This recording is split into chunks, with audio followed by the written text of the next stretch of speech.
That night in the Whitlow Mansion's marble dining room, my grandfather just sipped his black tea as my sister bragged about kicking me out. He didn't get angry, just smiled and asked, "Is that so?" The next morning, the family lawyer called me at 6:14 a.m. He said the old man wanted a private meeting and to bring the small papers he knew I kept. I thought it was a reconciliation. It was a chessboard. My name is Aurora Mitchell. I am 34 years old, and I am a senior strategy manager at Northline and Company, one of the more ruthless advertising firms in Chicago. I am, by profession, paid to anticipate moves, to see the pattern in the noise, and to build defenses against risk, which is why the feeling of cold rain seeping through the shoulder of my coat, plastering my hair to my neck as I fumbled with a strange key in a strange door, was a particular kind of failure. This was my third trip from the car. The cardboard box in my arms, heavy with files I should have digitized years ago, was beginning to soften at the corners. The bottom felt ominously damp. I was in the antiseptic hallway of a short-term corporate rental in River North, a place with zero personality and beige walls that smelled faintly of industrial cleaner and damp drywall. This was my new home, for the next 30 days at least. My phone, tucked into the pocket of my trench coat, buzzed incessantly. It wasn't sympathy calls, it was Slack, a cascade of notifications from my team at Northline. A client, a major beverage distributor, was panicking about a competitor's Q4 media buy. My life was being compressed, simultaneously crushed by the pressures of my career and the petty, devastating fallout of my family. I finally managed to turn the key, nudged the door open with my hip, and shuffled the sagging box onto the generic laminate entryway. The apartment was silent, sterile. The only sound was the hiss of the rain against the window and the relentless, digitized thwack, thwack, thwack from my pocket. I sighed, pulling the phone out. My thumb hovered over the Slack icon, but it was the other notification that caught my eye. A new message in the Mitchell-Whitlow family group chat. It was from Sienna, my younger sister, the reason I was standing in a soulless rental unit holding a box of wet paper. The message itself was a masterpiece of passive aggression, cloaked in the breezy, triumphant tone she reserved for her social media. Just wanted to let everyone know I finally got the apartment all to myself. It was time. Had to give Aurora a little push. You know, she's 34. It's time she learned to be independent. Love you, big sis. Attached was a photo. Sienna, her arms slung around her new boyfriend, Colin. They were beaming, raising champagne flutes in my old living room. Colin was sitting in the faded blue armchair I had spent a month restoring, on the coffee table. My coffee table were empty pizza boxes and several beer bottles. They were celebrating my eviction. My thumb moved with the detached precision of my job. I didn't reply. I didn't engage. I screenshotted the message. I saved the photograph to a secure folder on my cloud drive. It was a reflex now, honed by years of strategic training and reinforced by a lifetime of managing Sienna. Every action is a data point. Every post is a potential exhibit. The only person who understood this methodology was the man who taught it to me, my grandfather, Leonard Whitlow. My grandfather is a self-made man, a retail industrialist billionaire who built Whitlow Holdings from a single discount storefront in the 1950s into a national behemoth. He is retired from day-to-day operations now, but his shadow still dictates the terms of our lives. He was not a warm man. He did not hug or offer gentle platitudes. Instead, he taught me lessons. When I was 12, lamenting a grade I felt was unfair. He didn't coddle me. He sat me down at his massive mahogany desk and said, "Aurora, if you don't have a record, you don't have a case. Feelings are noise. Facts are the foundation." I took that lesson to heart. It's how I survived my family. It's why I started what I called my evidence notebook, though it had long since evolved into a heavily encrypted digital ledger. I set the wet box down and opened my laptop on the generic particle board counter that passed for a kitchen island. I opened the file. It was all there, organized by date and category. There was the lease agreement for the apartment I had just vacated, dated 18 months prior. My name was the only one on it. Sienna's credit was shot after she defaulted on 3 credit cards.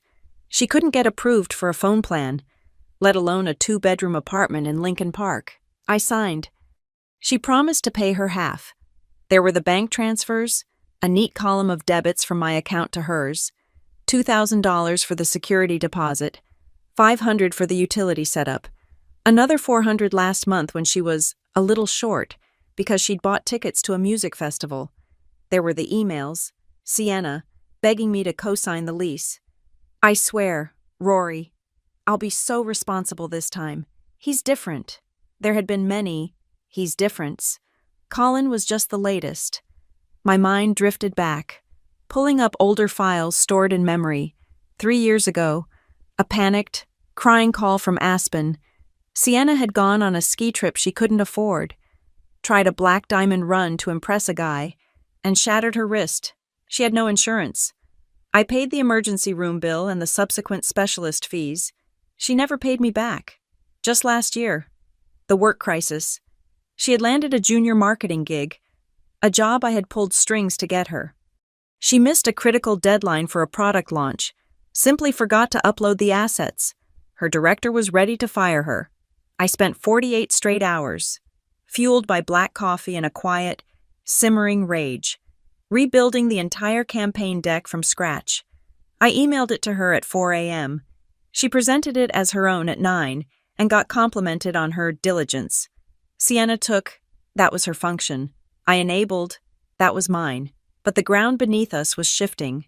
The family ecosystem, which had operated on these dysfunctional assumptions for decades, was bracing for a tremor. The internal rumor mill, usually just quiet gossip about which cousin was in rehab or whose marriage was failing, had become frantic. Whitlow Holdings was about to restructure the entire family trust. My grandfather, now in his 80s, was supposedly preparing his final test. He believed the third generation, my generation, was soft, untested. He was looking for something. Strength, independence. A spine, Sienna, in her profoundly misguided way, must have thought kicking me out was a demonstration of that strength. She thought she was proving her independence to him, using the very language, it's time she learned to be independent, that she'd heard him use. The irony was acidic. She was performing independence while living in an apartment I paid for, subsidized by money I transferred, celebrating with a boyfriend who likely ate food I had bought, and I had the receipts for all of it, honest, verifiable, auditable facts. My phone rang again. The sound cut through the quiet apartment, sharp and demanding. I didn't recognize the number, but the Chicago Exchange was familiar. I answered, bracing for another work emergency. Aurora Mitchell. Ms. Mitchell. This is Marjorie Hale. My posture straightened. Marjorie Hale was not a friend. She was the family. Specifically, she was the chief administrator of the Whitlow family estate. She was my grandfather's voice, his executor, his firewall. She spoke in clipped, precise tones that left no room for ambiguity. Ms. Hale. Hello? Mr. Whitlow requests your presence for dinner at the Ridge, this Friday, 7 p.m. It wasn't an invitation. It was a summons.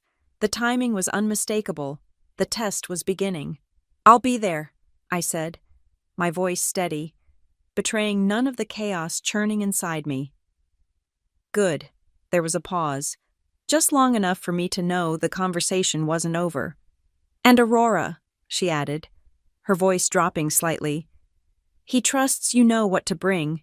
She didn't need to elaborate. She didn't mean a bottle of wine. The line clicked dead. I looked around the empty beige room. I looked at the Slack notifications still demanding my attention. I looked at my laptop screen, where the ledger of Sienna's debts glowed in the dimming light.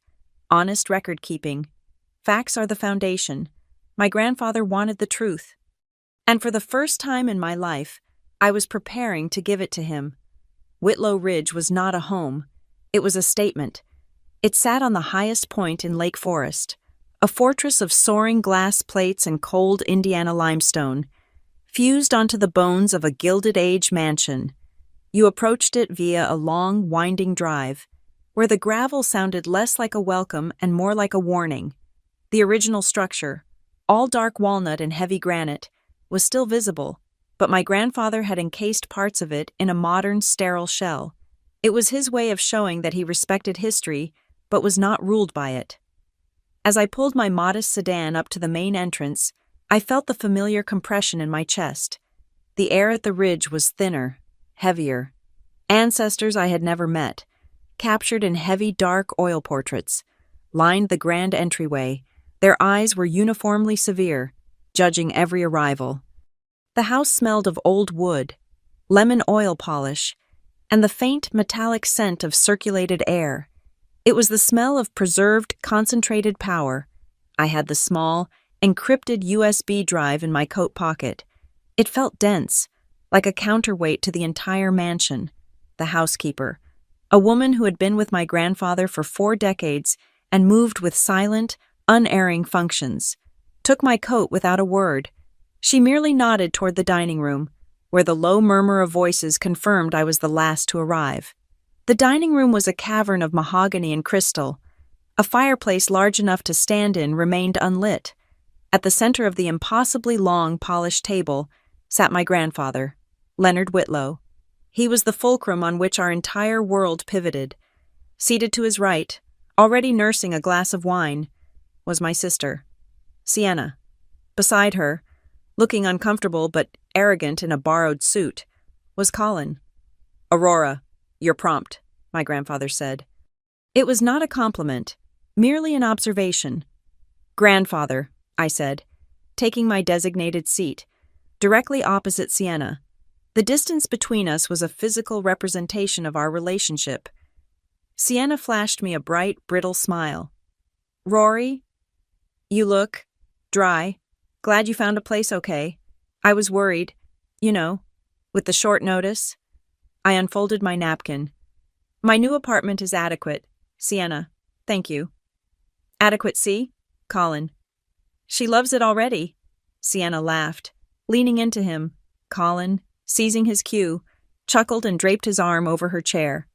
"Well, we just love the old place," Colin said, his voice too loud for the room. "Sienna's already got plans for a home office in your old room, Aurora. Smart move, maximize the space." "I'm just glad we finally have room to breathe," Sienna interjected, picking at her salad.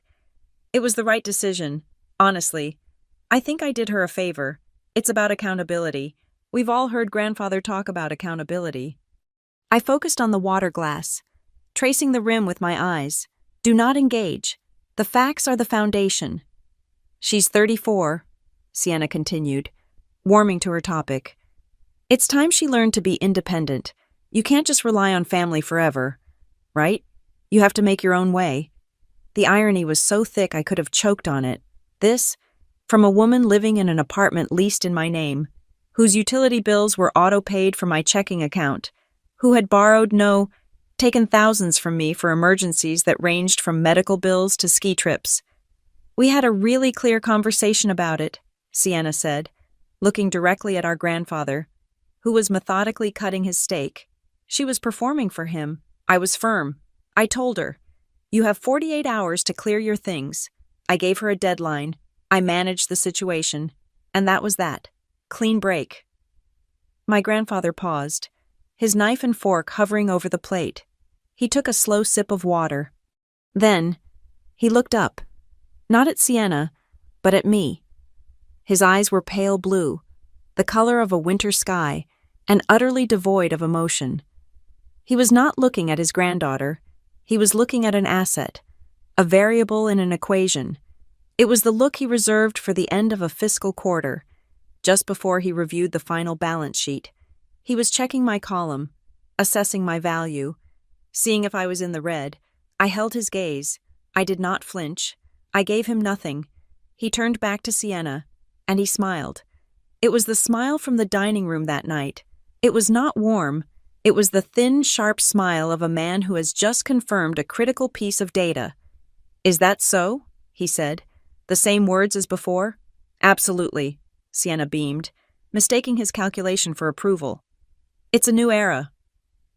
We finished the main course in silence, broken only by the sound of heavy silver on bone china. Sienna and Colin exchanged smug glances. I focused on my breathing. The test was happening, and I hadn't even opened my notes. Then, the housekeeper re-entered, carrying a silver tray. On it were not coffee cups or dessert plates, but 3 identical, heavy-stock cream envelopes. Each was sealed with the dark green wax of the Whitlow family crest. She placed one in front of Sienna, one in front of me, and one, to his visible surprise, in front of Colin. Sienna picked hers up immediately, her fingers tracing the wax. Grandfather. What's this? My grandfather placed his napkin on the table. Our family, Sienna, has enjoyed the fruits of labor, but I find myself wondering if the current generation understands the tree, or just the fruit. I have arranged a small task, a chore, for each of you. He gestured to the envelopes. Complete your task, and you will earn your dessert. The implication hung in the air. Dessert was not cheesecake. Dessert was the restructure of the Whitlow Trust. Sienna, energized by what she perceived as her victory, tore hers open. Colin, slower, fumbled with his seal. I broke my own seal with my thumb, my movements deliberate.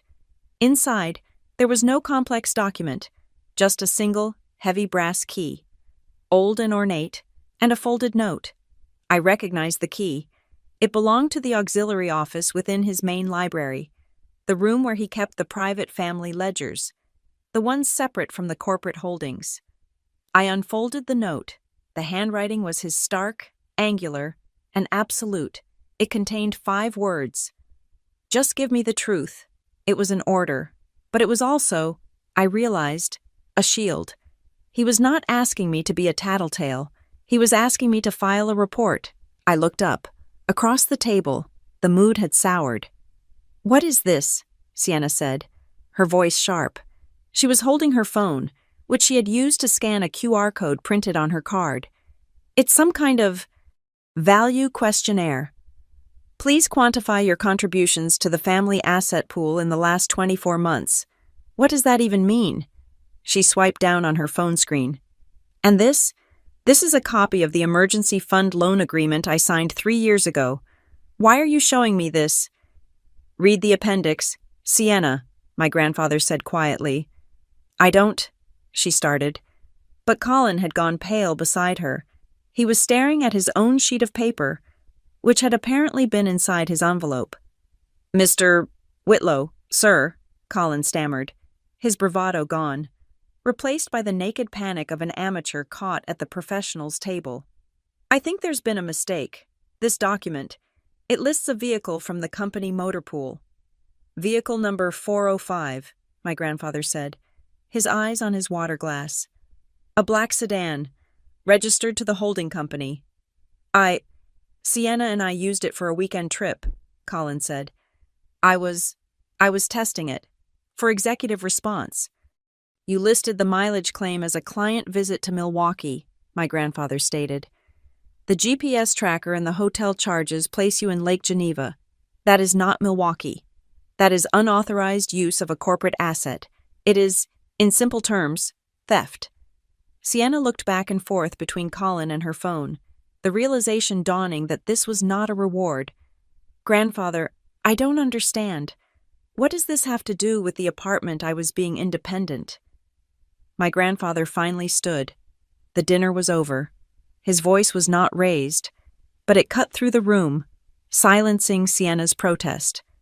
You confuse independence with entitlement. You confuse eviction with strength. And you, he said, nodding at Colin, confuse access with privilege. He looked at me. My library? He looked at Sienna and Colin. My library. Tomorrow, 9 a.m.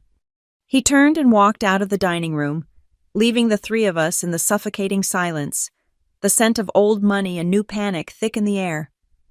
Sienna was staring at her phone, at the loan terms she had signed and forgotten. Colin was looking at the document that proved his petty grift, and I was holding the key to the truth. I didn't wait until morning. The 9 a.m. meeting was the deadline, not the starting gun. While Sienna and Colin presumably retreated to a guest wing to panic, I went to the library. The brass key felt cold in my hand.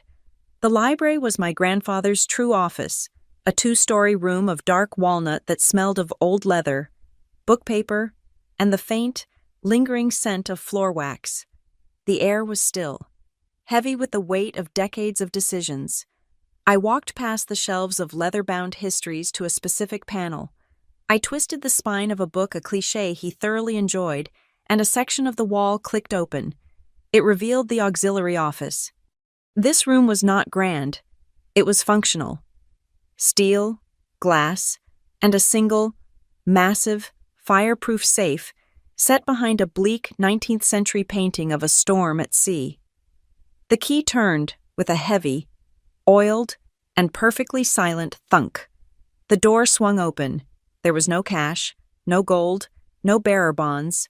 There was only data, rows of archival boxes, several encrypted hard drives, and a set of thick, leather-bound family ledgers. I knew which one to pull. Third-generation disbursements liabilities. I sat at the cold steel desk under the single cone of light. I opened the ledger. My grandfather's sharp, angular script filled the older pages, but the recent entries were digitized printouts. Inserted with obsessive, monthly regularity, I found the tab marked Sienna. It was all there, an itemized list of every dollar she had ever drawn, but then my heart stopped. I saw my own name, listed under a column, Source. He wasn't just tracking his money, he was tracking mine. I pulled the encrypted USB drive from my pocket, the one containing my own evidence notebook, and slotted it into the secure terminal on the desk. My files loaded on the left screen, the scanned ledger page loaded on the right. It wasn't just a match, it was a mirror. My file, August 2023 transfer to S. Mitchell, $1,500. Reason rent shortfall. His ledger. August 2023 liability offset S. Mitchell, $1,500. Source A. Mitchell non-trust.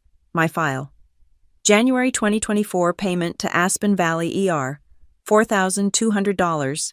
Reason S. Mitchell Medical. His ledger. January 2024 external debt coverage S. Mitchell, $4,200. Source A. Mitchell. On and on it went. The $900 for the dental work, the $500 for the utility default, the festival tickets I had paid for. He had a complete, audited record of my enabling. He knew exactly how much of her independent life I was underwriting. The final summary line on his ledger page, dated just 3 days ago, the day after Sienna kicked me out, was stark. Total support non-trust. External $63,480. This entire time, he hadn't been blind to her dependence. He had been testing me. He was waiting for me to stop being the family's chief financial martyr. A slight sound made me look up. Marjorie Hale stood in the doorway, a slim file in her hand. She did not seem surprised to find me there. "He assumed you would be thorough," she said. Her voice was a low, clinical murmur. "He knew," I whispered, gesturing to the 2 screens. "He knew I was paying for all of it." "Mr. Whitlow believes in balance sheets," Marjorie said, stepping just inside the room. "He has always seen truth as a form of auditable dignity. Your sister's claims were loud, but her ledger was deeply in the red. Your silence, on the other hand, was backed by assets. He sees this as a test of my, solvency." "He sees it as a test of your spine," she corrected, not unkindly. "He often says you cannot build an empire with people who refuse to call a default a default." She stepped forward and placed the file she was holding on the desk. This was in the corporate file. He thought it might complete the picture. I opened it. Temporary surety authorization. It was the motor pool form for the black sedan. Colin's name was listed as the temporary user, but at the bottom, on the guarantor line, was Sienna's signature, bold and careless. She had personally vouched for him, leveraging her family status to give her boyfriend a company car. Tucked inside the cover was a small yellow sticky note, the kind the office assistants used. My grandfather's writing was unmistakable. "Who is living off whom?" "He detests unsecured loans," Marjorie confirmed. Seeing the look on my face, 9 a.m., the fax, Ms. Mitchell, Nothing else. She turned and was gone, a ghost in a business suit. Auditable dignity. I turned back to the terminal. I was no longer a sister. I was a strategist. This was my job at Northline. I was building a risk assessment. I opened a new document, split my screen. Left side, I pulled the screenshots from the family group chat, the photo of her and Colin, toasting. Time she learned to be independent. I went to her public social media. The posts were frequent and nauseating. June 1st, a smiling photo of her at brunch. Caption: finally clearing out the old and making room for the new. So excited for this next chapter, self-made boss life. June 2nd, my bank records, wire transfer, $2,000, to Sienna Mitchell, memo, app deposit, July 9th, a photo of her and Colin in Lake Geneva. On the boat from the unauthorized car trip. Caption: living the life we deserve, hustle earned, July 10th. The date on the falsified mileage report.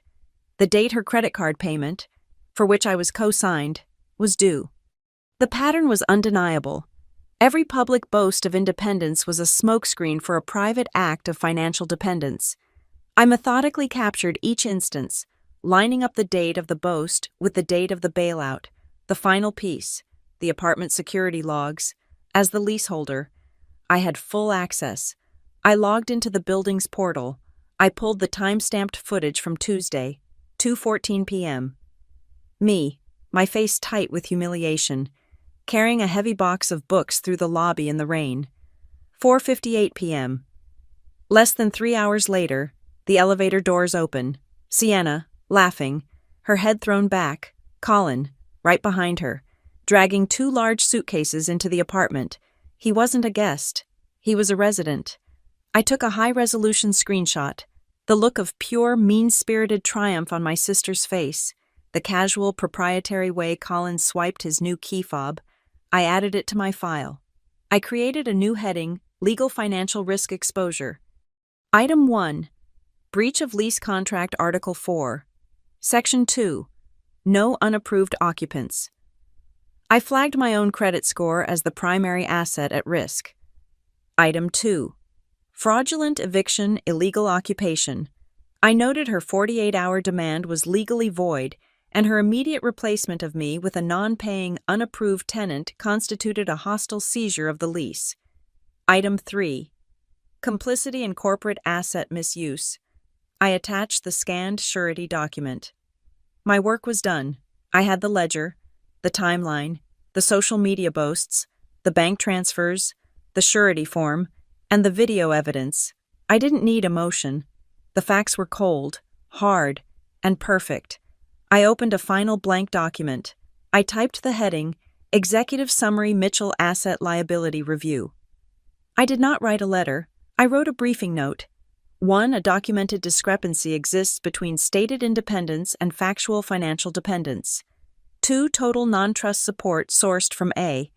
Mitchell over 18 months. $63,480. 3. Active breach of lease agreement, exposing the leaseholder A. Mitchell to significant financial and legal risk. 4. Complicity in unauthorized use of corporate assets, Whitlow Holdings Motor Pool. It was one page, clinical, static facts, no commentary. I fed a single sheet of my grandfather's thick, cream-colored bond paper into the printer. It emerged warm. I picked up the heavy fountain pen from his desk. I looked at the signature line. This wasn't Rory. Rory was the sister who paid the bills and absorbed the insults. Rory was the one who got kicked out in the rain. Rory was a bad debt. I signed my name. The nib scratching lightly on the heavy paper. Aurora Mitchell, Northline Company, Strategic Operations. It was a commitment, a promise to myself that I would no longer be the family's shock absorber. I would be the strategist. I placed the single sheet of paper and the USB drive into a clean manila folder and closed it. I left the library and went to wait for 9 a.m. 9 a.m. The heavy oak doors of the library clicked shut, the sound muffled by the sheer density of the room. This was not the grand, 2-story space for show. This was my grandfather's working library, the auxiliary office from the night before. It was a room of steel, dark wood, and cold light, designed not for comfort, but for decisions. My grandfather, Leonard Whitlow, sat behind his massive desk. He wore a simple dark sweater, but he commanded the space as if he were in a full suit of armor. Marjorie Hale stood to his left, her tablet glowing, her posture that of a silent court reporter. On a stiff, uncomfortable leather sofa opposite the desk sat Sienna and Colin. They looked pale and exhausted, as if they had spent the night arguing rather than sleeping. I sat in a lone armchair, set at a perpendicular angle to them, a strategic neutral ground. The manila folder I had prepared rested on my lap, my hands clasped on top of it, the silence stretched, thick and tactical. My grandfather let it build, a tool he often used to let people defeat themselves. Sienna, predictably, broke first. "Grandfather, about last night, I think there's been a huge misunderstanding. Colin and I." "Sienna," he cut her off, his voice flat. He did not look at her. He was studying a single sheet of paper on his desk. "My summary. You made a claim last night. You said you were independent." He looked up, his pale eyes pinning her to the sofa. "Are you—" Sienna visibly bristled. She was trying to recapture the defiant energy from the dinner. "Yes, absolutely. I am. I took control of my life. I made a hard decision about my living situation because I am not a child anymore." She shot a venomous glance at me. "I set a boundary. I stopped letting Aurora control me, which she has done our entire lives." "Is that so?" My grandfather's voice was dangerously mild. "Controlling you?" "Yes," she insisted, warming to the theme. She always held things over my head, the money, the apartment. It was her way of keeping me dependent, of feeling superior. Kicking her out was me finally breaking free. It was me being accountable, like you always say. My grandfather nodded slowly, as if considering her argument. "Accountable, I see." He tapped a key on his desk. A large, high-definition monitor, previously hidden behind a panel of wood, slid into view on the wall. It lit up, displaying not a news channel, but a spreadsheet. It was his ledger, the one from the safe. "This," my grandfather said, gesturing to the screen, "is the ledger of your independence." Sienna squinted. Colin leaned forward. "The line items in red," he continued, "are cash disbursements from the Family Emergency Fund. The items in blue are third-party debts paid on your behalf." He used a laser pointer, the red dot landing on a final, summary figure. "The blue total, sourced entirely from your sister, comes to $63,480 over the last 18 months. Sienna stopped breathing. The number hung in the air, clinical and irrefutable. She stared, her mouth opening and closing, the bravado. The entire narrative she had constructed evaporated in an instant. There was a moment of pure, ringing silence. Then came the pivot. Her head snapped toward me, her eyes filled with a desperate, childish rage. "You," she shrieked, pointing. "You did this. You ran to him with your secret files, your little spreadsheets. You've always been this way. A cold, calculating, jealous snake." I did not move. I did not respond. "You hate that I'm happy," she spat, her voice climbing. "You hate that I have Colin, that I have my own life. You wanted me to fail. This is you trying to sabotage me." She was dissolving, turning from a defiant adult into a cornered child. My grandfather watched the performance, his face unreadable. He then turned his gaze to me. "Aurora, your sister claims you are controlling, that this is an act of sabotage. Do you have a response to that? This was the test. Was I here to accuse, to cry, to demand justice?" I looked away from Sienna's furious, tear-streaked face and met his gaze. I leaned forward, keeping my movements slow and deliberate. I picked up the manila folder from my lap and slid it across the vast, polished expanse of his desk. It stopped directly in front of him. "What is that?" Sienna demanded. "More of your lies, more of your little coded messages." My grandfather opened the folder. He read my one-page summary. He glanced at the closed tab of the USB drive. He didn't need to look at the contents. He knew what they were. He had the originals. He looked back up at me. "You have nothing to add?" "No, grandfather," I said. My voice was low, steady, and clear in the quiet room. "I don't have an opinion.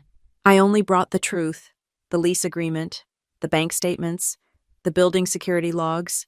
The facts are static. Facts are the foundation." I was returning his own lesson to him. A flicker of something approval, perhaps passed through his eyes. He closed the folder, satisfied. His focus then shifted. Like a heavy gun turret swiveling to a new target, the temperature in the room, already cold, dropped several more degrees. "Mr. Colin," he said. Colin, who had been trying to make himself invisible, flinched. "Sir, Mr. Whitlow, last night I was informed of an unauthorized use of a corporate asset, Vehicle 405. "Sir, that was a misunderstanding," Colin stammered, his voice suddenly slick with a salesman's panic. "I was just running an errand. I was testing the vehicle for a potential client visit." "A client visit," my grandfather repeated, "to Lake Geneva, for 3 days. It's a new market, sir. High-value clients." Marjorie Hale spoke for the first time, her voice cutting through Colin's babble without her even looking up from her tablet. "The GPS log places the vehicle at the Lake Geneva Grand Hotel for 71 consecutive hours, 64 of which were logged as off-duty. The expense report filed under your corporate card for client entertainment in Milwaukee has been flagged. The charges are from a boat rental marina and 2 restaurants, also in Lake Geneva." Colin's face went a blotchy, mottled red.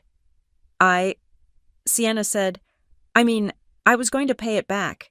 It was just a perk, a misunderstanding." "Mr. Colin," my grandfather said, his voice laced with the cold contempt he reserved for petty thieves. "You are a liar, and you are, as of this moment, unemployed.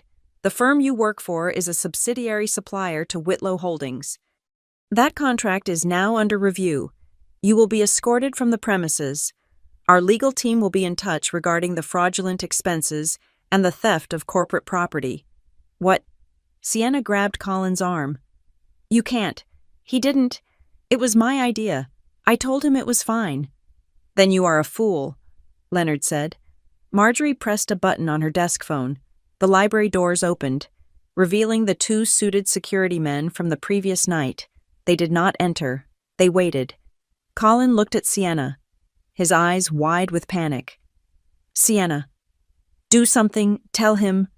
Sienna looked from his desperate, weak face to her grandfather's iron expression. She saw, in that instant, that he was a liability. His currency was worthless. She let go of his arm.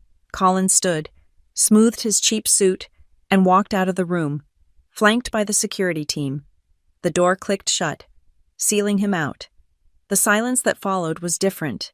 It was the vacuum left by a failed explosion. Sienna just sat there, staring at the empty space where he had been. Her entire support system, her entire constructed world, had been dismantled in less than 10 minutes. She crumpled. It was not a dignified cry. It was a raw, ugly, shuddering collapse. "He's gone," she whispered, the realization hitting her. Then she looked at me, her face a mask of grief and fury. "You did this. You planned this. You wanted to ruin me.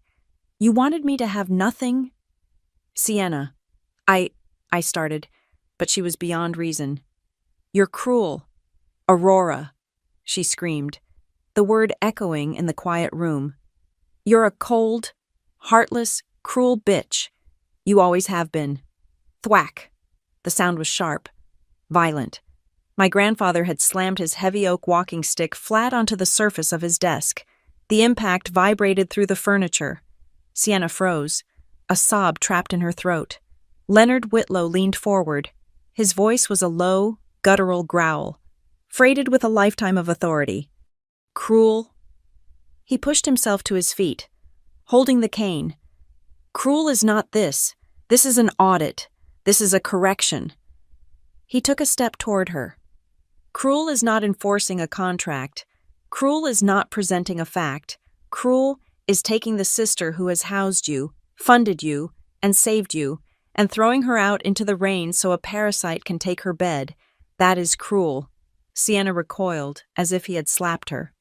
You wanted to be independent, he said, his voice returning to a cold, boardroom monotone.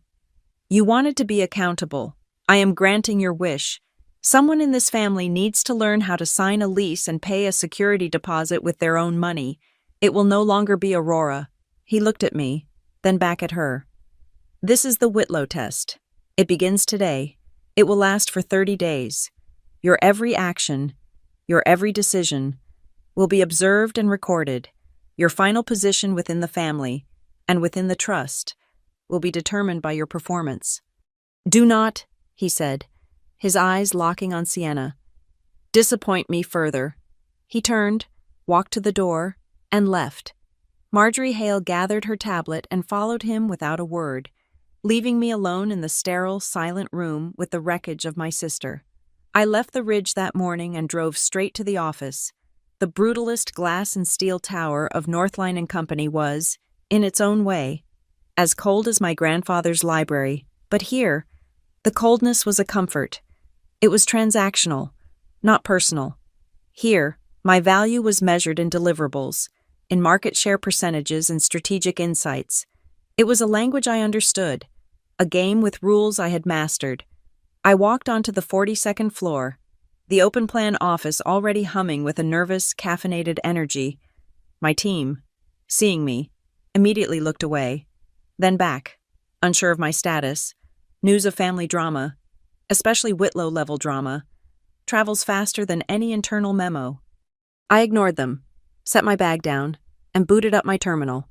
My boss, Mark, was at my desk in under a minute. He was a man who survived on adrenaline and bad coffee, his shirt sleeves always rolled up, his eyes always scanning for the next fire. Mitchell, you're here. Good. He spoke in clipped sentences. You're off the beverage distributor. They're stable. Where are you putting me? Westridge Outfitters? I felt a genuine jolt of professional dread. Westridge was the account no one wanted. They were a legacy outdoor apparel brand, hemorrhaging money, their identity completely diluted by a series of terrible marketing decisions. They were high risk, high maintenance, and on the verge of firing us. That's a cleanup job, Mark, I said. It's a strategic overhaul, he countered, not unkindly. They're bleeding, their supply chain is a mess, their brand message is incoherent. They need a new operational strategy before we can even think about a new campaign. This isn't ads. This is triage. This is you. He was right. It was exactly my skill set.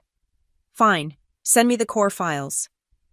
I spent the next 2 days buried in Westridge's data, building a fortress of spreadsheets around myself. I analyzed their logistics, their cost of goods sold, their disastrous marketing spend. The deeper I dug, the clearer it became that their problems weren't just bad creative. Their problems were structural. On the third day, the rumor hit the internal Slack. A single message in the senior management channel from our VP of Finance. Anyone hearing chatter about Whitlow Holdings sniffing around Westridge potential acquisition? The words on my screen seemed to vibrate. My family, my new client. Mark was at my desk again, his face grim. You saw it. I just did, I said, my voice perfectly level. The internal rumor mill says Whitlow is looking to acquire a 40% minority stake to fold them into their retail portfolio. Mark, I said, logging out of my terminal. We need to talk. Conference room, now. In the glass-walled room, I laid it out. I cannot be the lead on this, he frowned. Aurora, it's just a rumor, and even if it's true, it's a holding company. You're not on the board. It doesn't matter, I said, leaning forward. My family is currently in the middle of a restructuring, let's call it that. My position, and my sister's, is under review. My grandfather is Leonard Whitlow. If Northline develops a turnaround strategy for Westridge, And Whitlow Holdings buys them based on that strategy. Any success I have could be perceived as self-dealing. It's an unmanageable conflict of interest. I was, in effect, reporting myself. I was doing the exact opposite of what Colin had done, of what Sienna had always done. I was building a firewall before the fire had even started. Mark stared at me for a long time. He wasn't angry. He was calculating. "You're the only strategist I have who can fix Westridge." "Then we create a firewall," I countered. "A real one. I will design the operational and supply chain strategy, which is purely data-based. I will have zero contact with the Westridge executive team. I will be firewalled from all financial projections related to the acquisition. You will be the sole point of contact. We disclose the potential conflict to Westridge and to our own legal team. Everything is documented, transparent, auditable." The corners of his mouth twitched, the closest he ever came to a smile. "An ethical firewall, designed by you, so you're building your own cage." "I'm building a clean room," I corrected him, "so the work is sterile." "I love it," he said, standing up. "It's paranoid, it's brilliant, it's defensible. Do it. Design the protocol. Send it to legal by 5 p.m. I was given full autonomy to design my own ethical constraints. It was the ultimate vote of professional trust. I spent the afternoon drafting protocols, segregating data, and defining clear lines of communication, feeling a grim satisfaction I hadn't felt in weeks. Right as I was emailing the final draft to legal, my phone buzzed on the desk. A social media notification. Sienna. I tapped it open. It was a video. Shot in the mirror of a high-end department store bathroom. She was pouting, holding up a designer handbag. The caption, a string of giddy, misspelled words, scrolled across the screen. "Grandpa's test is just for fun. He just wants us to be strong, so excited for my new Whitlow Black Card independent family, first winning." My stomach tightened. She hadn't understood a single word. She thought the library confrontation was a performance, a piece of family theater, and that her reward for winning against me was imminent. She was posting her delusion for the world to see. I was about to lock my phone, a wave of cold exhaustion washing over me, when a new text message appeared. An unknown. Secure number. It was from Marjorie Hale. "I see Ms. Mitchell's social media. Do not let the noise define the truth. Your grandfather is observing all channels. The test is not a game." I am observing all channels. The text was a warning, but it was also a confirmation. The test was real. The 30-day clock was ticking, and Sienna was failing, loudly and publicly. I put my phone away. I would not engage. I would not correct her. My counter move would not be on Instagram. It would be in the data. I turned back to the Westridge files. With the firewall protocols in place, I dived back into their supply chain. I was looking for the bleed, and I found it. It was a line item under promotional material sourcing.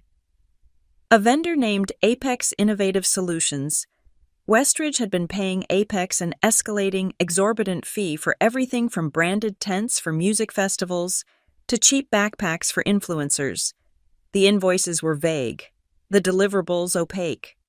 They were, in total, responsible for a leak of just under 12% of Westridge's entire marketing budget. I ran a search on Apex. My skin went cold.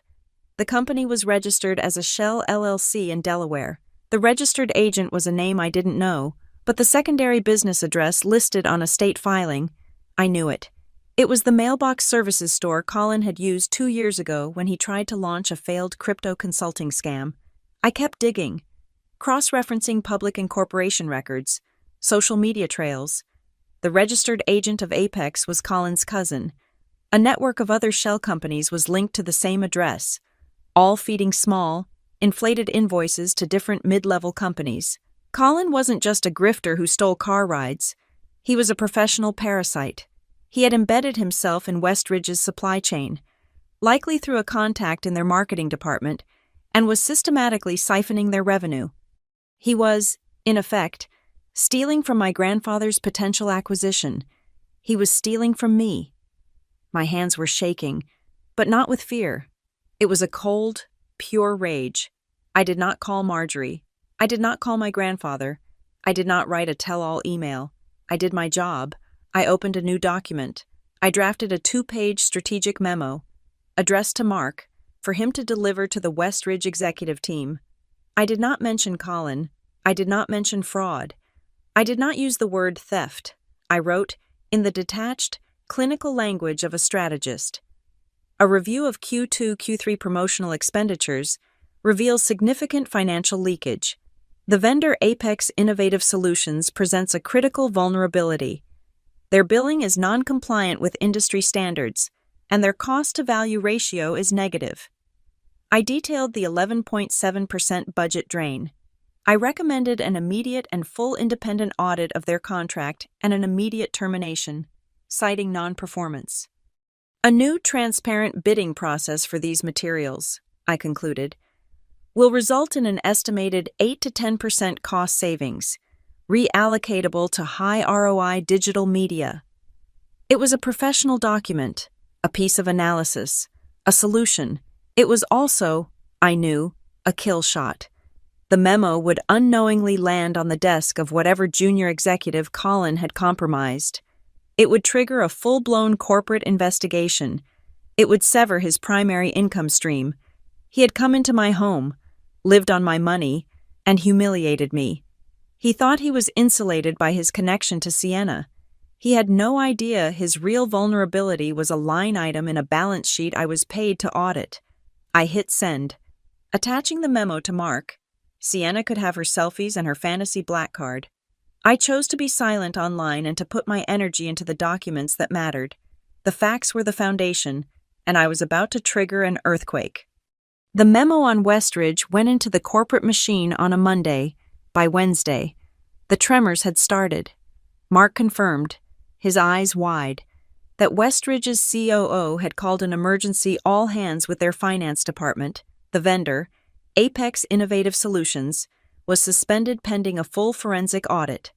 The junior marketing exec, who had been Sienna's friend and Colin's internal contact, had been walked out of their building by security. My 2-page memo had decapitated their entire grift. I felt a cold, clean satisfaction. It was the same feeling I got at Northline after launching a complex, multi-state campaign. It was a professional win. The personal side, however, was a void. On Thursday, I was working from the sterile quiet of my corporate rental when a security guard from the front desk buzzed up. "Ms. Mitchell, a courier is here for you, from a Ms. Hale." "Send her up," I said, my stomach tightening. Marjorie Hale did not send a courier. She came herself. She stood in the doorway of my beige apartment, a vision of dark, bespoke wool in a sea of beige particle board. She did not enter. "Ms. Mitchell," she said, her voice as flat as the envelope she held. "Mr. Whitlow felt your previous file was incomplete." She handed me a slim, black, encrypted USB drive. It was heavy, cold to the touch. "This provides the legal context for the 30-day test. It is Trust Annex Q. He advises you to read it before the next phase." "What next phase, Marjorie?" "The one you have initiated," she said. She turned and walked back to the elevator, leaving me holding the drive. I closed the door and plugged the USB into my laptop. There was only one file. It wasn't a spreadsheet. It was a scanned, 60-page legal document. The Whitlow Family Trust Annex Q. Codicils on Stewardship and Conduct.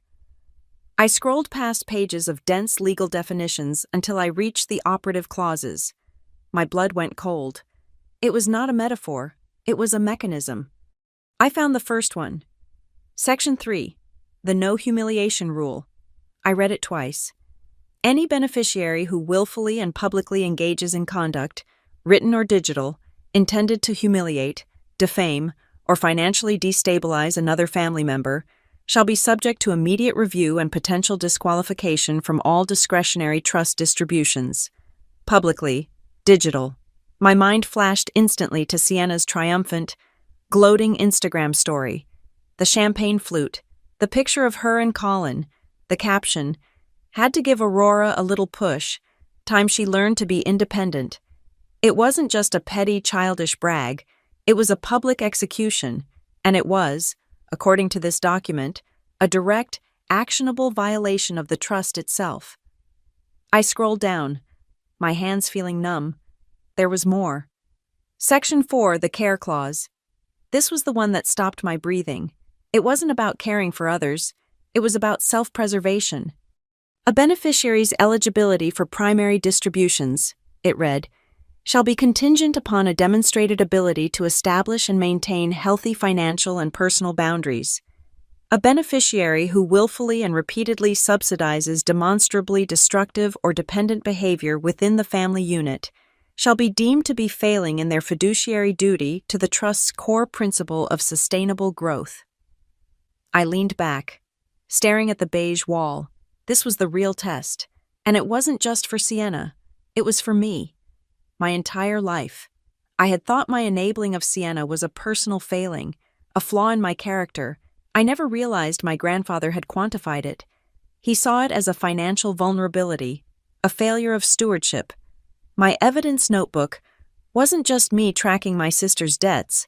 It was, unknowingly, my documentation of my own compliance failure, my act of finally saying no, of presenting the facts in the library, wasn't an attack. It was me, finally, coming into alignment with the core terms of the trust. A wave of nausea washed over me. I had never wanted this. I had never wanted to disqualify her, to disinherit her. I just wanted her to stop. I wanted her to pay her own bills. I wanted to not be kicked out of my own apartment. This document, this Annex Q, changed everything. The facts I had gathered to protect my credit score were now the evidence that could be used to ruin my sister's life. The truth, I realized, was far heavier than I had ever intended. My phone rang, the sound jarring me out of my thoughts. It was his private number. Aurora, his voice was gravelly. Walk with me. The lakefront, by the aquarium. 30 minutes. The wind off Lake Michigan was brutal, a sharp, wet cold that cut through my coat.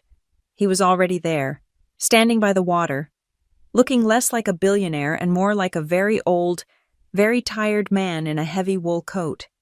We fell into step, walking north, the gray, churning water on one side and the roar of Lakeshore Drive on the other. We walked in silence for 5 minutes. You have reviewed Annex Q, he said. It was not a question. I have. Marjorie informs me your work at Northline has been effective. Sir, the Westridge memo, the supply chain leak. A grim, barely perceptible smile touched his lips. You found Colin's little nest. Apex Innovative Solutions has been dissolved. The executive who signed his invoices has been fired. Whitlow Holdings has already been contacted by Westridge's board to consult on the restructure. You did good work. Aurora, clinical, no emotion. I was just auditing the expenditures, I said. It was a data discrepancy. It was a default, he countered. You called it? You didn't cry about it. You didn't yell. You just called the default. That is the point. He stopped, bracing himself against the wind, and looked out at the churning gray waves. When I was 24, he said, his voice distant, I had an older brother, Robert. He was the one everyone loved, charismatic, charming. He could sell anything. I was just the one with the numbers. We had a small wholesale business. Our first, he liked the high life. He used the company account like his personal wallet. I stood motionless, listening. This was a chapter of family history he never spoke of. I kept covering for him, he went on, his voice low and bitter. I kept moving money from one ledger to another to hide his loans. I told myself I was caring for him. That's what family does. Then one winter, he'd taken so much that we couldn't make payroll. Worse, he'd taken a loan against our entire inventory and lost it gambling. We lost everything. I was on the street, in a rented room, in the middle of February. What happened to him? I asked, my voice barely a whisper. He went to our parents, my grandfather said, and he blamed me. He said I'd mismanaged the books, that my numbers were bad, and I I had no proof. I had no ledger. I had only cared. I learned that day, Aurora, that enabling is not care. It is a failure of character. It is violence, just slower. It is the seed of ruin. He turned to look at me, his pale eyes piercing. I wrote those clauses, Annex Q, almost 50 years ago, not to punish, but to protect the future of what I was building from those who would drain it, and to protect the builders from themselves, to give power to the people who are strong enough to say no. He held my gaze. Sienna's post on the internet is a clear, public, and deliberate violation of the humiliation rule.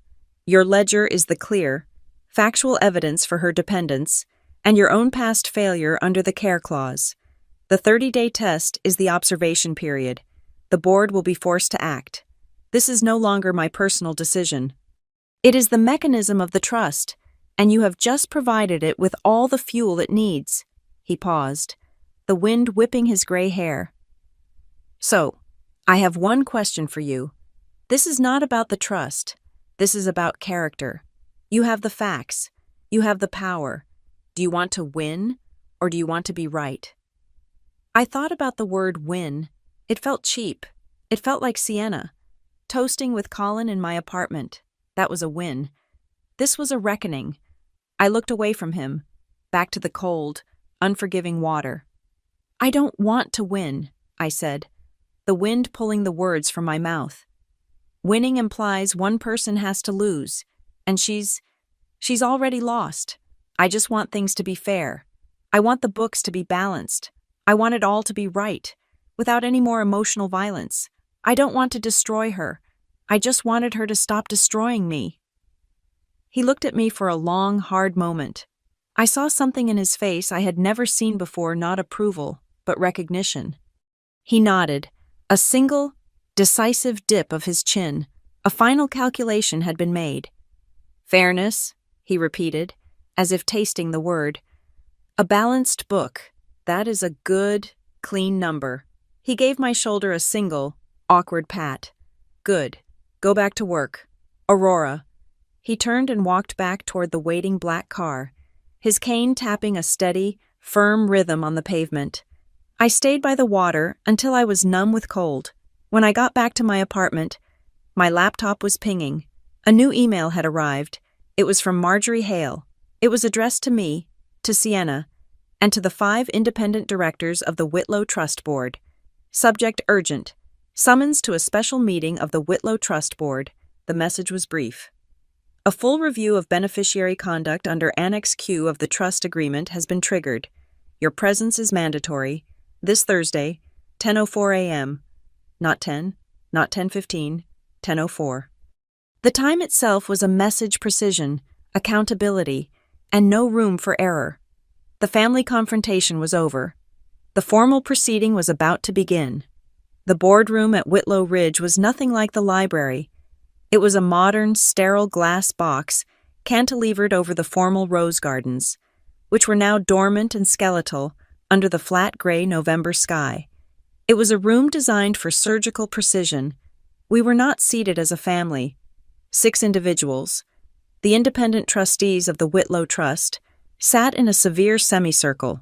They were men and women I had seen at Christmas parties but never spoken to a former federal judge, a logistics CEO, the head of a university endowment. They were not family. They were fiduciaries.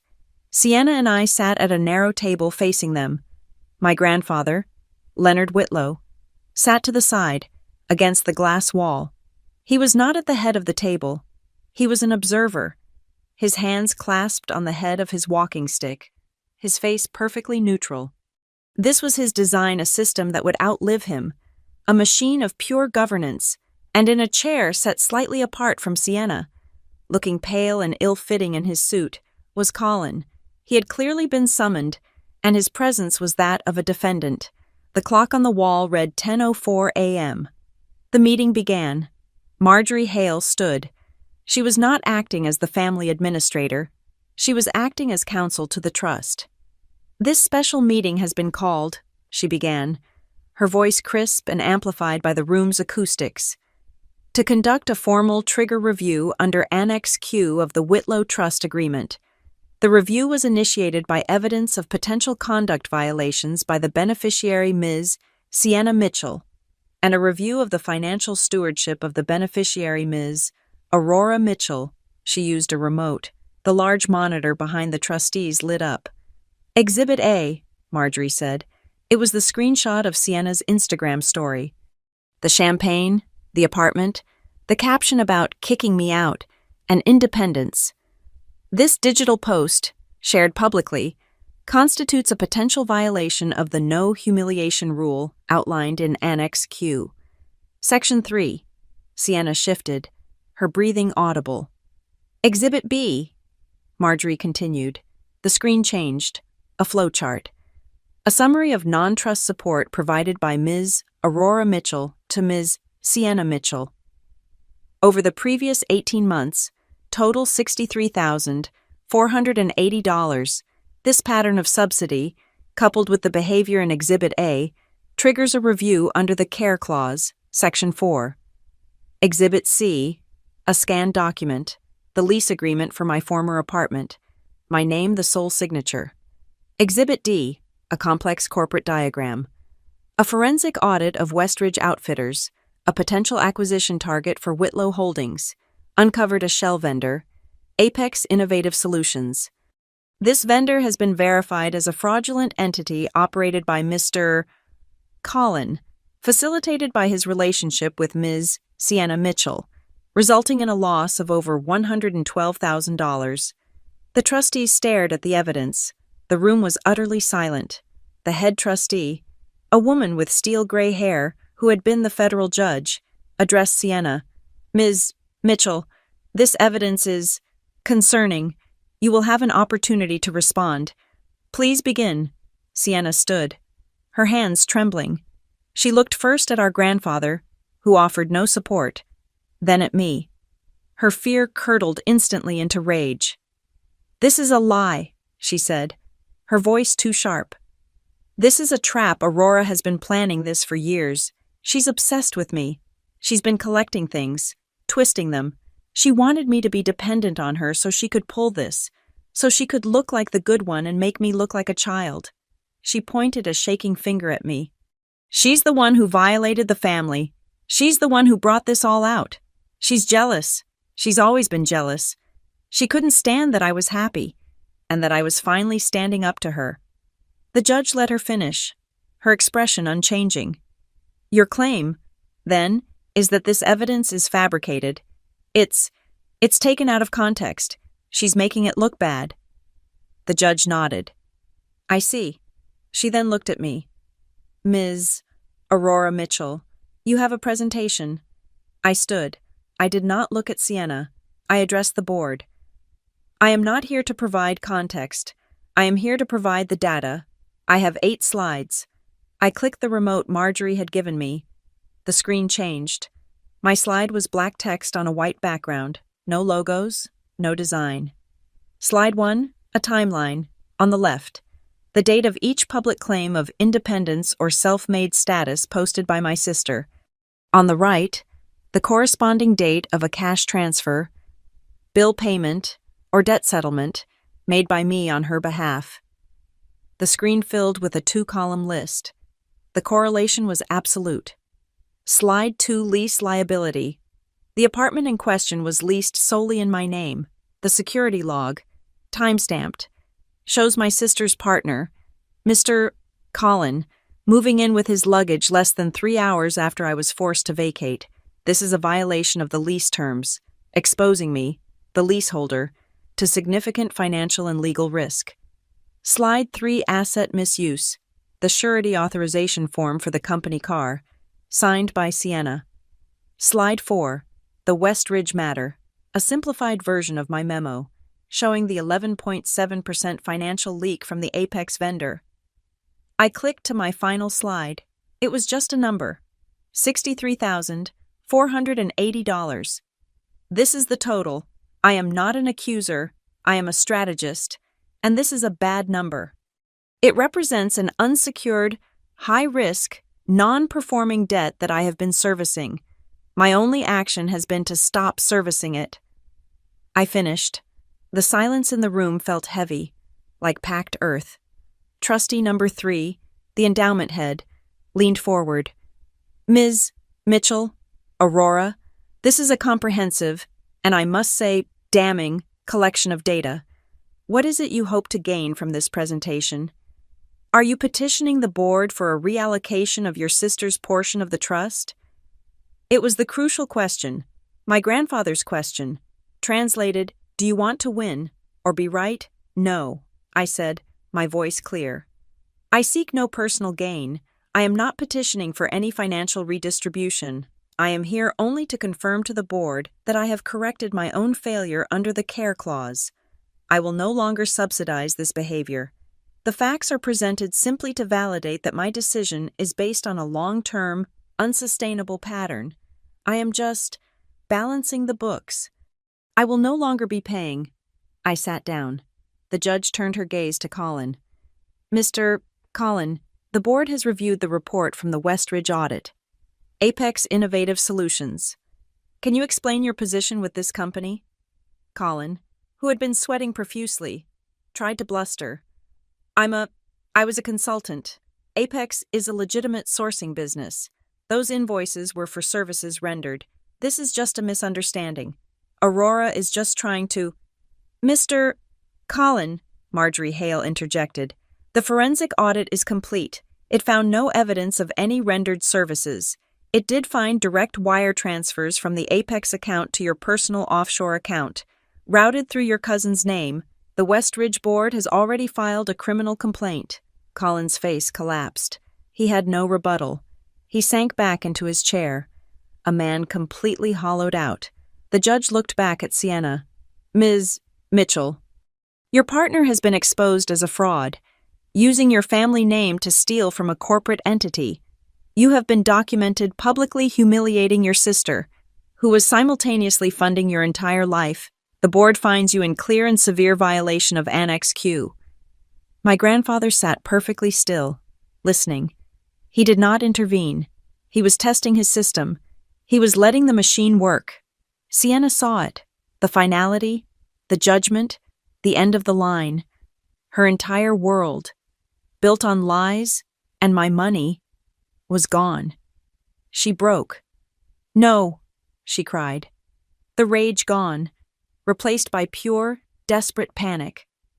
Please, please, don't I didn't know, I didn't understand the rules. It was him. She pointed at Colin. It was all his idea. The Apex thing, the car. He told me it was normal. She turned to the board, tears streaming down her face. I can change. I swear I can. I can be independent. I just need a chance. A second chance. Please, I can fix this. She was sobbing, appealing to the only strategy she had left, pity. And then, Colin, seeing his last possible lifeline, the Whitlow Trust, access through Sienna being severed, made his final, fatal mistake. He wasn't her partner. He was a creditor. Fix it, he hissed, his voice a low, vicious snarl that cut through her sobs. You can't fix anything. You've been promising to fix it for a year. What about the apartment you promised you'd have the rent covered? When were you going to pay the rent? Sienna. Back in March. You promised me in March. The room went utterly dead. Sienna froze, her tear-streaked face a mask of shock. He had done it, in front of the entire trust board. He had confirmed the entire lie. He had confirmed she had never intended to pay, that she had been lying to him just as she had been lying to everyone else. He had, in his panic, corroborated my entire case. Sienna looked at him. The betrayal absolute. The judge held up a single hand. That is enough. She looked at Colin with pure disdain. Your presence is no longer required. She nodded to the door, where the same 2 security men from the library now stood. He was escorted out, not speaking, his face ashen. The judge turned back to Sienna, who was now silent, rocking slightly in her chair. Ms. Mitchell, this board finds you in violation. The mechanism of the trust calls for immediate disqualification. However, Your grandfather's charter also speaks to rehabilitation. She looked at the other trustees, who nodded. The board will defer its final ruling. You are granted a probationary period. You have 14 days. Sienna looked up, her eyes wide. By 10 a.m., 14 days from now, you will submit to this board a formal plan of self-reliance. It must contain 3 items. 1. Verifiable proof of full-time employment, secured on your own merit. 2. A fully executed, independent lease for housing, in your name and your name only. 3. A detailed personal budget, demonstrating you can live on your own income. If you submit this, the board will review your status. If you fail, your discretionary access to the Whitlow Trust will be suspended indefinitely. This meeting is adjourned. The aftermath of the board meeting was a deafening silence. The 14-day clock had started. A quiet, brutal countdown. I returned to my real life, to my job at Northline, throwing myself into the Westridge account with a singular, detached focus. The family drama was a locked box. My work was the key. On Tuesday, 4 days after the hearing, Mark caught me by the coffee machine. He looked, for the first time since I'd known him, genuinely impressed. Westridge approved the memo, he said, handing me a coffee. All of it. They terminated the Apex contract. The audit confirmed your numbers. You just saved them 11.7% on their supply chain bleed. Overnight. Their COO thinks you're a witch. I'm a strategist, I said, taking the cup. I just followed the money. Well, your timing was perfect. Whitlow Holdings has formally announced its intent to acquire the minority stake. The deal is moving fast. And Westridge, they don't just want your supply chain insights. They want your ethics. I frowned. My ethics? Your firewall protocol, Mark clarified. The one you built to wall yourself off. The Westridge CEO was so impressed by it, he sent it to their board, and their board sent it to Whitlow Holdings as a model of transparency. Now, your grandfather's people want a meeting. My stomach tightened. A meeting about what? About the protocol. They want you to present it. A joint meeting, Northline, Westridge, Whitlow Holdings. They want to use your document as the ethical framework for the entire acquisition process. This was an escalation I hadn't anticipated. My small, defensive maneuver to protect my own career was about to become the legal standard for a multi-million-dollar deal involving my own family's company. I was being asked to build the cage and then lecture everyone on how the lock worked. Fine, I said. Book it. I didn't just prepare a presentation. I spent the next 2 days drafting a new document. I called it the 3-Way Compact on Interests and Integrity. It was a masterpiece of corporate strategy. It locked down every potential conflict. It defined, in stark, legally binding terms, what information could be shared between the client Westridge, the agency Northline, and the acquirer Whitlow. It created specific, auditable channels for communication. It set clear penalties for any individual, on any side, who stepped outside those channels. It was not a defense, it was a fortress. It set a new standard for the entire industry. This was my answer to Sienna's chaos, to Colin's graft. It was a formal, structural, and impersonal counteroffensive. While I was building this fortress, the family front remained quiet, too quiet. Then, on day 10, an email. It was from Sienna, sent not to me, but to the entire trust board, including the judge, Marjorie, and my grandfather. I was just one name on a long CC list. The subject was my plan. The email itself was barely half a page. It was a jumble of vague sentiments. I'm really sorry things got so crazy, it began. I've been doing a lot of thinking, and I'm ready to be the independent person I know I can be. It was the kind of non-apology you'd text after a minor argument, not after committing fraud and being threatened with disinheritance. Attached was her plan of self-reliance. My heart sank. It wasn't a plan. It was a digital suicide note. It was a 3-page document, clearly a template she had downloaded from a generic, get-your-life-together blog. The fonts were different in every section. There was a heading titled, My Personal Budget, with subcategories like rent and food, but no numbers, just to be determined. There was a job search section that contained 3 hyperlinks, not to applications, but to the front pages of Indeed, LinkedIn, and a lifestyle blogger's career website. There was no resume, there was no lease application, there was nothing verifiable. It was pathetic. It was lazy. It was, in its own way, as arrogant as her celebratory Instagram post. She still believed this was a game, that the appearance of effort was enough. The board's response was almost instantaneous. A reply all from Marjorie Hale. On behalf of the trustees. Ms. Mitchell, your submission has been reviewed. It is incomplete and does not meet the standards required by the board. No verifiable proof of employment, housing, or financial planning has been provided. This is not achieved. You have 4 days remaining. No further extensions will be granted. Tss. The digital slam of the door was absolute. The rumor mill, which had been dormant, flared to life. Colin had been officially missing for 3 days. His company-issued condo had been cleared out. His corporate cards were locked. His LinkedIn profile was deactivated. He had vanished, taking with him whatever cash he'd managed to siphon. He had cut Sienna loose the moment she ceased to be a viable asset. A darker, sadder rumor trickled out from the staff at the Ridge. Sienna, in a panic after the board's rejection, had driven to the mansion. She didn't try to get past the main gate. She went to the service entrance. She had tried to plead with the head housekeeper, the one who had served her tea since she was a child, begging her to just talk to him. She was politely and firmly informed that Mr. Whitlow was in a meeting and that all family matters were to be directed to Miss Hale's office. She had been turned away, by the staff, from her own grandfather's home. I was in my beige rental, finalizing the last clause of the 3-way compact, when my phone rang. My grandfather. Aurora? The glass room? Now. The line went dead. I drove to the Ridge. The house was silent. Dark. The glass-walled boardroom was lit by a single desk lamp, casting long shadows. He was there. Alone. Not at the table, but standing by the floor-to-ceiling windows, looking out at the black, skeletal shapes of the rose garden.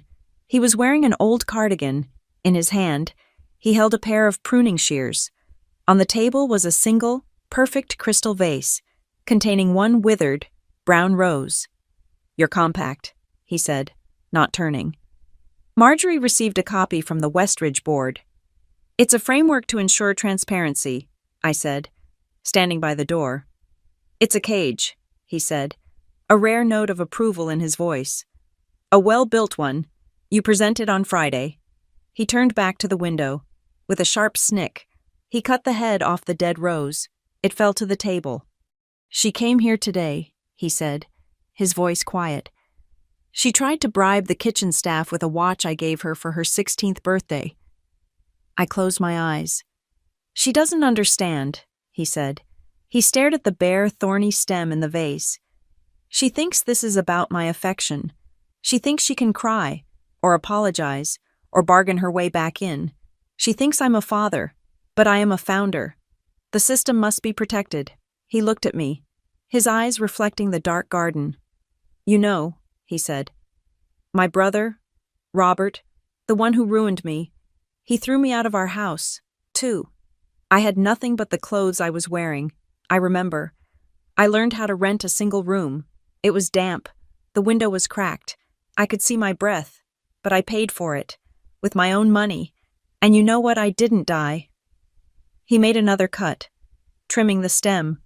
Snick. You can't save a plant by coddling its dead branches. Aurora, you just kill the whole thing. You have to have the courage to cut. To let the dead things be dead. He placed the shears down. The difficult choice, the one I had agonized over, was, for him, just a simple act of maintenance. I stood there, in the cold, quiet room, looking from the dead rose to my grandfather, and I understood. I wasn't the cruel one. I wasn't the executioner. I was just the auditor, the one who had finally pointed out the rot. I felt no triumph. I felt no rage. I just felt balanced. I had spent my entire life absorbing the noise from my sister's chaos. Now, there was just silence. Justice. I realized, didn't need to be loud. Fairness didn't require an audience. It just needed to be true. And it was, finally, enough. The final meeting, the end of the 14-day countdown, was held in the same glass-walled boardroom. The sky was a flat, unforgiving gray.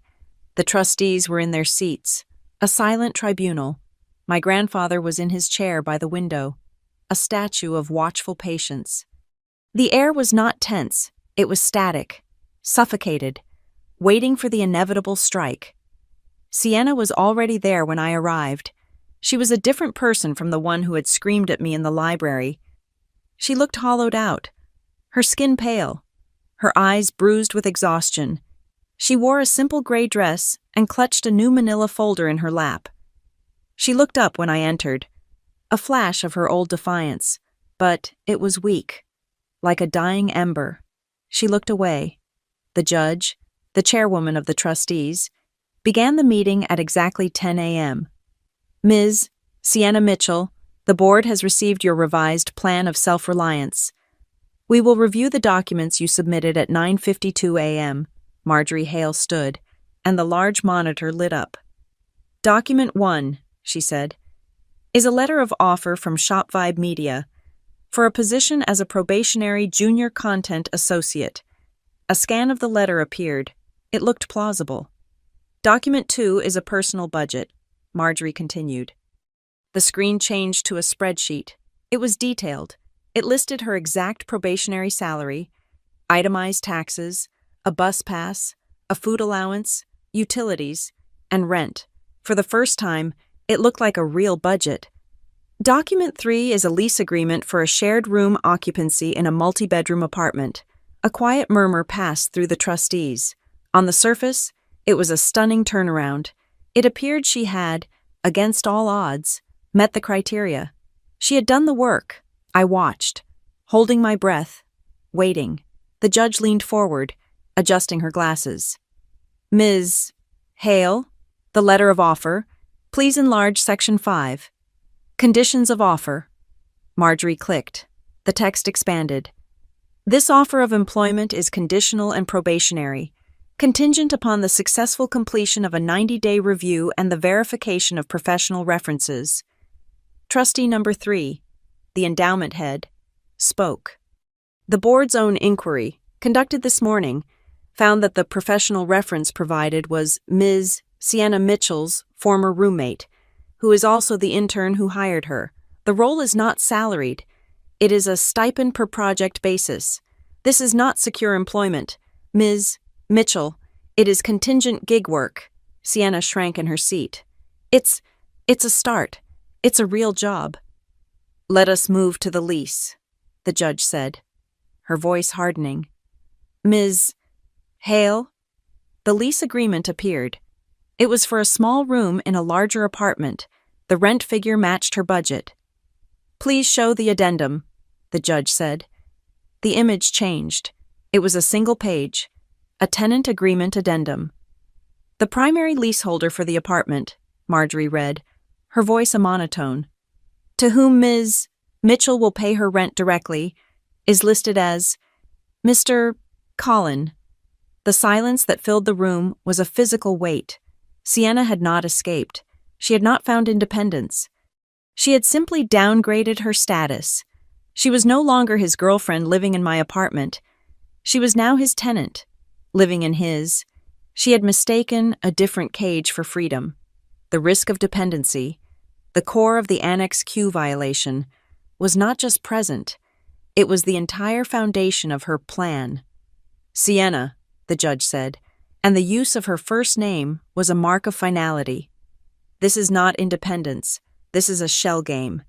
You are still, fundamentally, dependent on the same individual who has been proven to be a financial predator. You have failed to break the cycle. You have failed the test.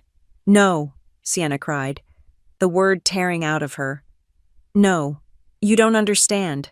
I couldn't get approved, my credit. I have no credit. I had no choice. He said it was the only way. He said he was helping me get on my feet. He said he would co-sign, but the landlord wouldn't accept him.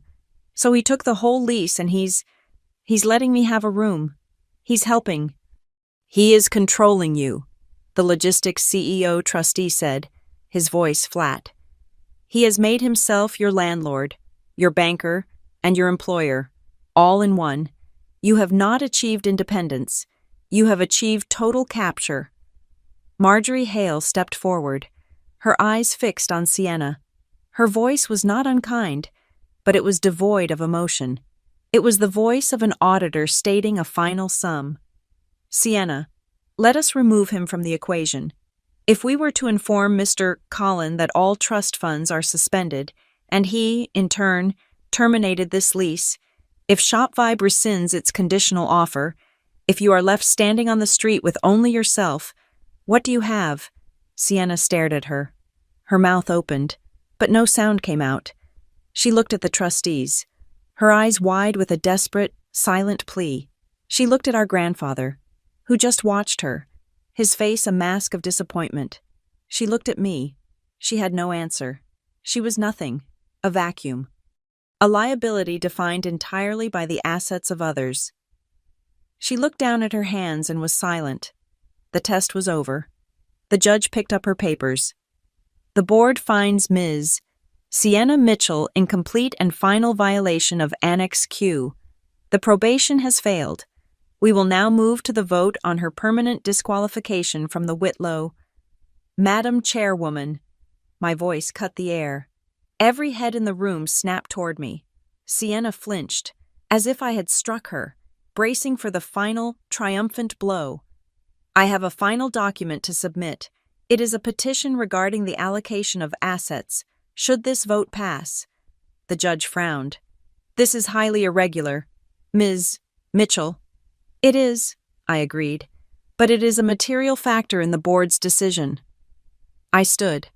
I walked forward and placed a single-page document in front of each trustee. I gave one to Marjorie. I gave one to my grandfather. What is this? The judge asked, reading it, her eyebrows rising. It is a letter of waiver and stipulation, I said, my voice clear and strong. It states two things. First, that I, Aurora Mitchell, hereby waive any and all personal claim to any assets, principal, or interest reallocated from my sister's portion of the trust. I ask for nothing. A ripple of shock went through the trustees. This was not the expected power grab. This was an abdication. Second, I continued, I petition this board not to suspend her funds, but to restructure them. I propose the creation of a Whitlow Vocational Fund to be capitalized by the interest from her suspended principal. Sienna was staring at me, her face a mask of pure, uncomprehending shock. This fund, I explained, is not a handout. It is a conditional to performance-based scholarship. Sienna can submit verified receipts for vocational training, a community college degree, or a professional certification. The fund will reimburse her. Furthermore, she may apply for a self-reliance grant, but only after she provides this board with proof of 6 consecutive months of verifiable independence. That means a lease in her name, utilities in her name, and a job that provides a positive budget. No guarantors, no co-signers, no Collin. She earns her way back, not with promises, but with receipts. I finished. The silence in the room was absolute. I had not offered mercy. I had offered a new, harder test. I had taken away the punishment of disinheritance and replaced it with the crushing weight of real-world accountability. I had shifted the entire conversation from punishment to conditional development. My grandfather was not looking at the paper. He was looking at me.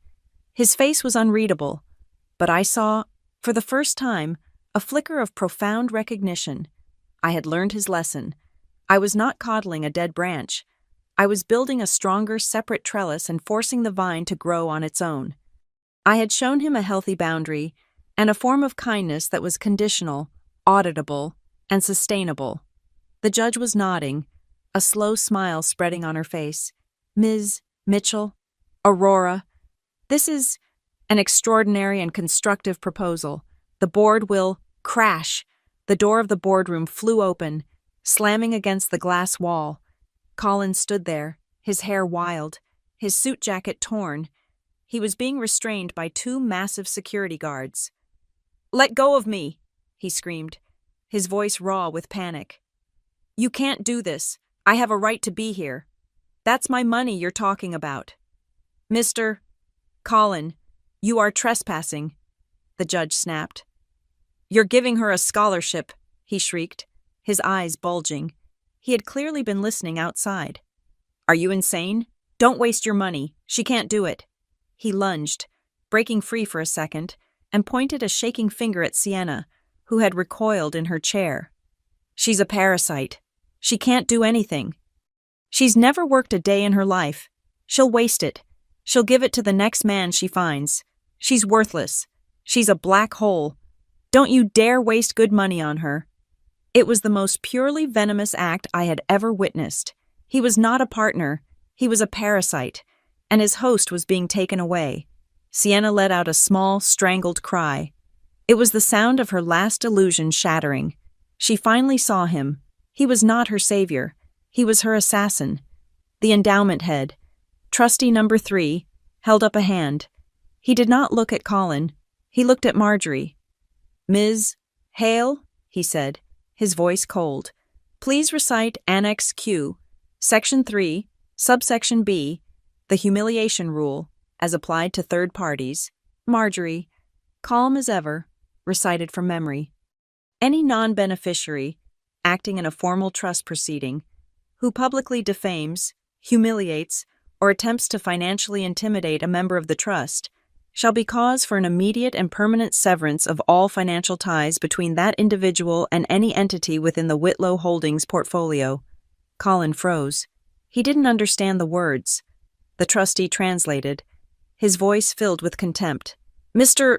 Colin, your various enterprises have contracts with at least 4 suppliers in our investment portfolio. We were content to let the criminal courts handle you, but this public spectacle, you are finished." He tapped his tablet. "Marjorie, flag Mr. Colin and all his known associates. Terminate every contract. Blacklist him from all future bidding, permanently." The blood drained from Colin's face. He had just set fire to his entire career in a single, desperate tantrum. The security guards grabbed him, and this time he did not resist. He was dragged out, sputtering, a man utterly destroyed.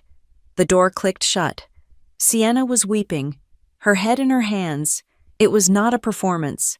It was the raw, ugly, final sound of a complete and total breaking. My grandfather stood up. He smoothed his cardigan. He looked at the scene, Sienna's collapse, the closed door, the stunned trustees, and me, standing, silent. He spoke, his voice quiet, but it filled the room. "Enough." The clock on the wall read 10:04 a.m. The heavy boardroom door clicked shut, sealing out the fading sound of Colin's desperate, enraged shouts. The silence that returned was absolute, heavier than before. Sienna was still weeping, but it was a quiet, exhausted, hollow sound. She was a ruin, the chairwoman, the former judge. Let the silence sit for a moment, then tapped her pen on the table. "Order. The board has witnessed the regrettable interruption. We have a formal proposal on the floor, presented by Ms. Aurora Mitchell. A waiver of personal gain, and a stipulation for the creation of a Whitlow Vocational Fund as a probationary restructuring of Ms. Sienna Mitchell's trust access." She looked at the logistics CEO. "You seconded this motion?" "I did," he said, his voice firm. "We will now vote," the judge said. "All in favor of activating Annex Q, Section 4, in this modified form." One by one, the hands of the fiduciaries went up. Aye, aye, aye. The logistics CEO, the endowment head, the university president. It was unanimous. The judge looked at Sienna, her gaze direct, but not unkind. "Ms. Mitchell, The motion passes. Your access to the primary trust is suspended, effective immediately. You are eligible only for the Opportunity Branch, the Vocational Scholarship, and the Self-Reliance Grant. The terms are as Ms. Aurora Mitchell defined them: conditional, performance-based, and requiring verified proof of 6 consecutive months of complete independence. No exceptions. This is your only path back. Do you understand? Sienna, her face pale and streaked, just nodded. She understood. There was nothing left to bargain with. My grandfather, who had remained a statue by the window, finally stood. He had not interfered. He had let his system work. Now he spoke. "The board has acted correctly," he said, his voice filling the room. "This brings us to the second matter of the restructuring, the reallocation of responsibility." He looked at the trustees, then at me. "As the board has noted, Aurora has waived any and all financial gain from this proceeding. She will not receive $1 from her sister's suspended funds. That is not her reward." He paused, a flicker of something new in his eyes. "Instead, I am today announcing the formation of a new, independent entity, the Whitlow Integrity Fellowship. It will be funded by a separate $5 million endowment from my personal holdings. Its mission will be to provide conditional scholarships, based on proven, auditable effort, to any member of this family, Sienna included, who demonstrates a true commitment to self-reliance. It is the mechanism by which one earns their way back, not through blood, but through work." He looked directly at me. "The sole operating trustee of this fellowship, with full power to write its rules, audit its receipts, and approve its disbursements, will be Aurora Mitchell." A low murmur of genuine surprise went through the trustees. This was a massive grant of power, a profound statement of trust, but he wasn't finished. "Finally," he said, and he pulled a single, folded document from his inner jacket pocket. Marjorie Hale stepped forward, but he waved her off. He unfolded it himself. "This is a formal, legally executed transfer of proxy," he announced to the room. "Effective today, my 2 controlling seats on the Whitlow Holdings voting board are transferred." The silence in the room was no longer just quiet. It was a vacuum. This wasn't the family trust. This was the company. This was the empire. "For a probationary period of 18 months, my grandfather said, his voice steady as iron, "my voting rights, my voice on the board that governs this company, will be exercised by Aurora Mitchell." He looked at me. He was not smiling. He was conferring a burden, the heaviest one he possessed. He was handing me his legacy, his power, his entire life's work, not because I was his blood, but because I had proven I could build a firewall, because I had balanced the books. He then, at last, turned to Sienna. She was staring, uncomprehending, at the document in his hand. She didn't even understand what had just happened. "Sienna," my grandfather said, and his voice was softer now, almost weary. "That night, in the dining room, I heard you brag about kicking your sister out." I smiled. "Do you know why?" She shook her head, numb. I smiled, he said, "because for the first time, I finally saw the lesson that needed to be taught, and I knew Aurora was finally the one strong enough to teach it. She has built a new standard. Go learn how to meet it. Go learn how to pay your own rent." He placed the proxy transfer on the table in front of the judge and walked out of the room. The aftermath was swift.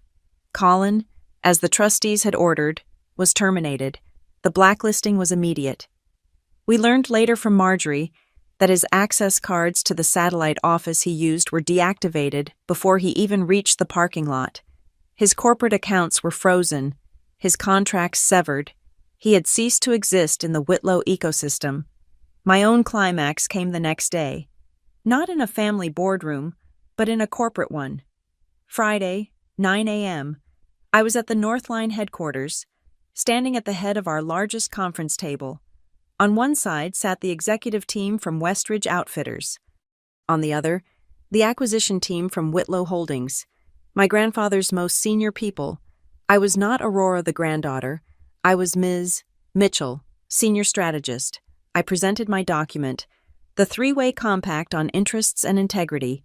For 30 minutes, I walked them through the protocols, the firewalls, the auditable chains of communication, the absolute prohibition on cross-channel influence. I defined, in stark clinical terms, the new rules of the game. I built the cage that would hold all three of us. When I finished, there was a long silence. The Westridge CEO stared at the document. Then, slowly, he began to clap. The Whitlow team, my grandfather's people, looked at each other, and then they, too, began to applaud. They were applauding my ethics, my rules, my boundaries. It was the new standard. Sienna left the boardroom that day while I was packing my briefcase. She didn't look at me, not directly, but as she passed, she hesitated. For the first time in our entire lives, I did not see hatred in her eyes. I did not see an enemy. I just saw a blank space, the look of someone who had been running full tilt and had just hit a concrete wall, and was now, finally, seeing the wall for what it was. She left without a word. I saw my grandfather one last time that evening, on the cold stone steps of the ridge. The sun was setting, bleeding purple and orange over the lake. He didn't speak. He just handed me a small, simple, cream-colored envelope, the kind he used for personal notes. I drove back to my corporate rental, the beige walls, the generic furniture. It was not a home, but it was mine. I had paid the deposit. I paid the rent. I sat on the sofa and opened the envelope. It was not a check. It was not a deed. It was a photograph, a faded black and white print from the 1950s. It showed a young man, barely 24, who looked uncannily like me. He was sitting on a narrow cot in a tiny, bare-walled room. The plaster was cracked. A single, small window showed a dark, snowy street. It was my grandfather. In that first rented room, after his brother had ruined him. I turned it over. On the back, in his sharp, angular script, were 9 words. Fairness begins when you pay for your own room. I looked at the photo for a long time. I walked to the window and opened it, letting the cold, clean Chicago air flood the sterile room. I placed the photograph on my desk, next to my laptop, next to my own. Very real. Ledger of truth. My phone buzzed on the table. A new text message. My stomach clenched. It was from Sienna. I braced myself. For a final plea. For a final curse. For a demand for money. I opened it. It was just 3 sentences. I signed the lease. It's a studio in Uptown. I start at Shop Vibe on Monday. I won't embarrass you again. I read it once, then a second time. I looked up from the phone, out the window, at the vast, glittering, impersonal skyline. I let out a breath I felt like I had been holding for my entire adult life. The game was over. There was no victory parade. No one was cheering. There was just a new order. There was balance. And it was enough. Thank you so much for listening to my story. I'm really curious to know where you're all listening from. So please drop a comment below and let's connect and share our thoughts. If you enjoyed this, please subscribe to the channel, like this video, and support us by hitting that hype button so this story can be heard by more people.